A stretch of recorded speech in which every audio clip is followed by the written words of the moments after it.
Christopher Ruddy is the CEO of Newsmax Media, and he joins me right here in our studio. Thanks so much for being here, Chris. Really appreciate it. So you say the president is considering firing Robert Mueller. Newt Gingrich says that's not true, and he just spoke to the president last night. Do you stand by your statements? I said that the president was keeping it as an option. It was consistent with what the president's own attorney said the day before on national television, Jay Sekulow. Look, I think the president is a very savvy business guy. If you read The Art of the Deal, he always says keep all your options open, keep your adversaries always guessing as to your next move. Do I think that he will actually fire him? No, but do I think it was an option or has been an option?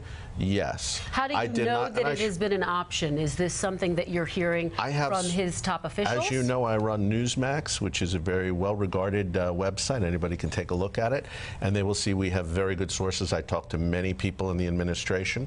So you're hearing this from administration sources? Yeah. I have talked to the president recently, but we did not talk about the Mueller situation at all. When was the last time you spoke to the president? I spoke to him last week. He called me and we had a good chat. Did he raise the possibility at all of letting Robert Mueller go? We did not talk about the Mueller situation. Not at all. But I still stand by that it was being considered as an option, or at least this information I had as of yesterday. And again, the president's own attorney had said this. But here's let me just get specific with you before we move on. You were at the White House yesterday, meeting with top officials, Steve Bannon, Reince Priebus. Did they discuss the possibility of firing Robert Mueller? I certainly don't discuss who I saw at the White House and what the topic of conversation is. But let's really go back. There's a larger issue here. This is an illegitimate special counsel. Okay? There is no underlying crime and no allegation of a crime.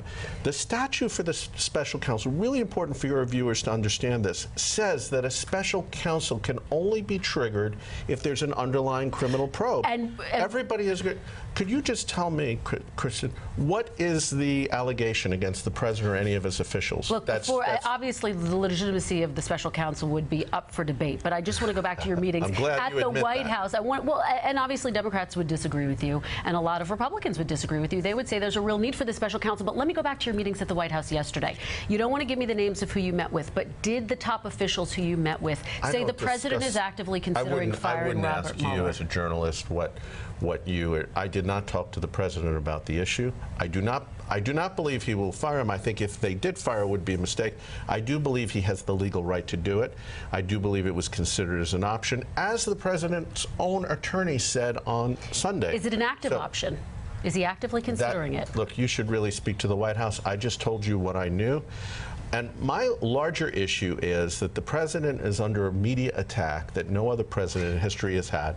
These issues oftentimes are sideshows to the larger issue of the press won't report about any of the president's achievements. The only president to make jobs a priority.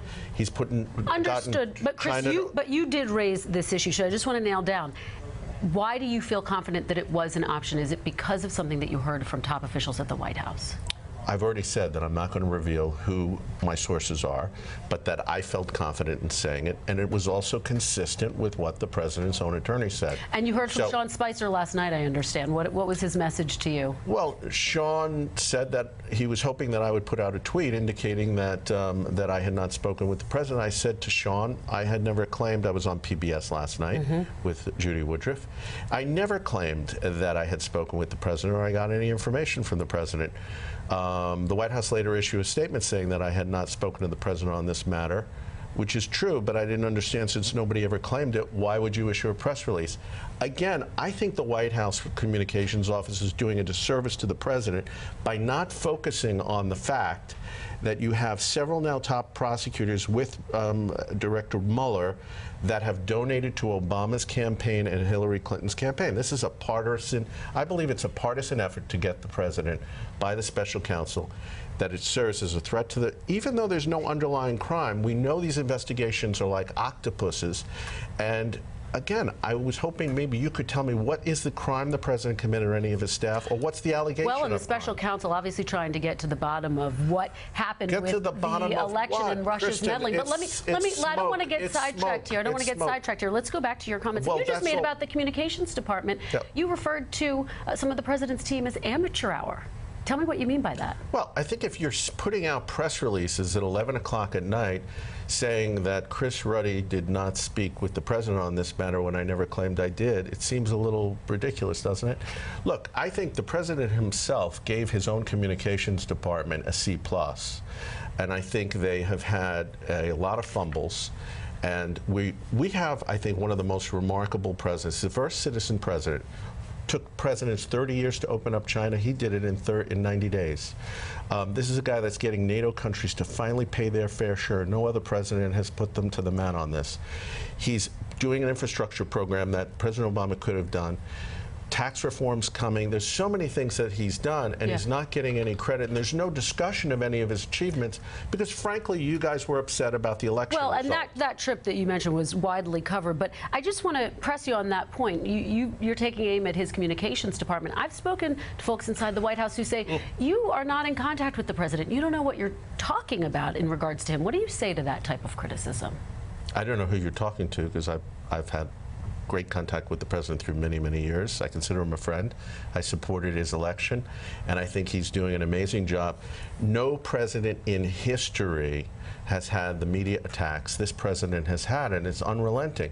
You look at the Washington Post. They have 30 reporters that all day long churn out stories against the president. They didn't have 30 reporters doing that against Barack Obama.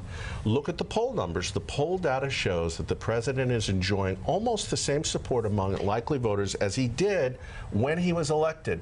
This is amazing considering the onslaught you guys have put him through. And I think the public seeing through it, I think you can legitimately criticize the president. Chris, but I let think me go back to the team. I want to go back to some of your criticism of his team, though. Is the president happy with his team right now, or do you think he's thinking about a shakeup? The best person to ask that is Donald Trump. But you say you talk to him regularly. Do you think he's considering a shakeup? I don't talk on his behalf, and so I can tell you only what my view is. I think there's some significant weakness there, and I'm hoping that they will improve their streamline, because the president really needs to have a voice that represents him. The president himself has said that he even felt he should be doing more of the press conferences, and I think he's right on some of that. So do you think he should shake up some of his staff, his chief of staff, for example? That's his decision to make. Okay. I try to avoid being out of policy stuff. And one more point on Mueller before we move on, because I do have some other questions to get to with you. The president has obviously fired Michael Flynn, James Comey. He's not afraid to fire people. Should Robert Mueller feel safe in his job? The day before Mueller was appointed special counsel, he had met with the president, who was considering to make him the FBI director. And it seems to me unethical that Robert Mueller would have a confidential meeting with a guy that he later now is targeting potentially in an investigation. And he should have disclosed that immediately to the public. And to me, I think there's a conflict of interest. Now he's bringing in people that supported both Hillary and Obama as prosecutors. I think there's a real conflict. The public needs to see this as, again, part of a political agenda to get the president.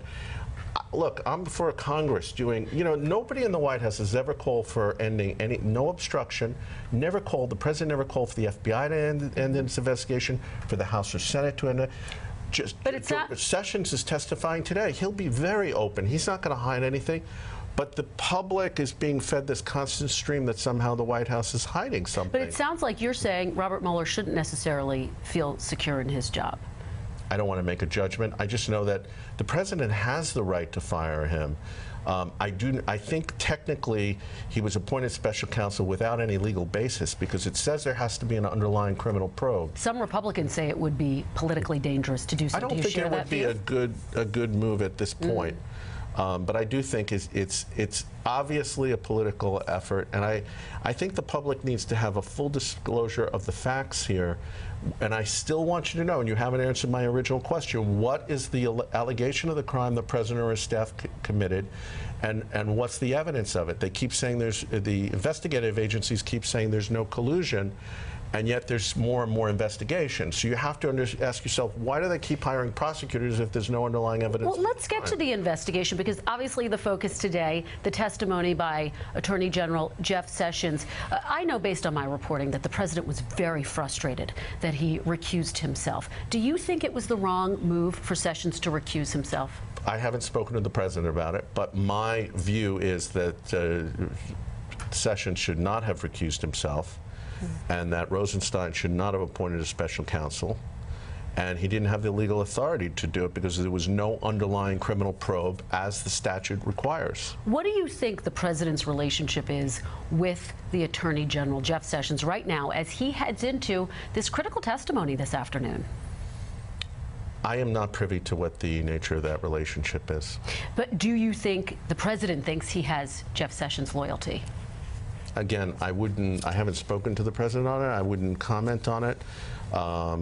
So I can't comment on everything. Okay, one final point I'm hoping you can comment on. Does the mere talk and speculation about whether the president might fire Robert Mueller, does it suggest that the president has something to hide? I think the president's frustrated, as are a lot of White House people, that there's constant increases in investigations when there's no underlying evidence of any crime, and they keep saying there's no evidence. So, and then when the president says, hey, why am I being subject to this? People say, oh, he must be hiding something. No, I think the president's just frustrated, and this is my view, that these things keep growing and the media keep focusing on these stories. China opened up its markets for the first time in 30 years. That's never been mentioned on MSNBC that I've seen. You're not talking, he just brought $100 billion worth of arms jobs from Saudi Arabia. We covered that extensively. You did. I was on that trip with him. But it's not getting anywhere near the amount of coverage. And I think it's great that we have a president the first time. Every boardroom in America is talking about keeping jobs in this country. This president did it from his bully pulpit. And I think that's exceptional. And I think I know Donald Trump's focus is making America economically strong and military strong. And I think that's a good thing, and I support it. Chris Ruddy, we covered a lot of ground today. I appreciate your coming in. Thank you for having me. Thanks so much. Bye. Really appreciate it. Hey there, I'm Chris Hayes from MSNBC. Thanks for watching MSNBC on YouTube. If you want to keep up to date with the videos we're putting out, you can click subscribe just below me, or click over on this list to see lots of other great videos.